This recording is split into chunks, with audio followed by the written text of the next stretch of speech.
ചേട്ടാ ഒരുപാട് പപ്പടം എടുത്ത് സഹായിക്കാം. പ്ലസ് ടു കഴിഞ്ഞിരിക്കുക, നേഴ്സിങ്ങിന് പഠിക്കാൻ വേണ്ടി അതിന് പപ്പടം വിൽക്കുന്നു. വീട്ടിൽ അമ്മൂമ്മയും കുഞ്ഞമ്മയും ഉണ്ട്. അച്ഛൻ മരിച്ച് അമ്മ വേറെ കല്യാണം കഴിച്ചു പോയി. പ്ലസ് ടു ഒക്കെ പഠിച്ചിട്ട് അമ്മൂമ്മ പപ്പടം വിറ്റ് എന്നെ പഠിപ്പിച്ചത്.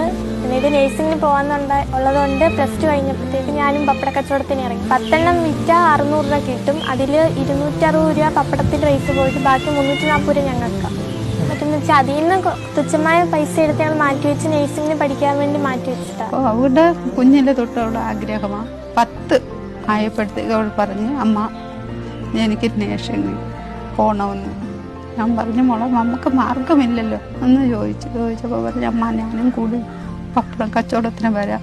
അതിൽ തുച്ഛമായ പൈസ കിട്ടുന്നത് ഞങ്ങൾ മകറ് ചുരുക്കി ആഹാരം നല്ലപോലെ വെക്കാതെ 50, 100 എന്നും പറഞ്ഞ് ഞങ്ങൾ മാറ്റി വെക്കും.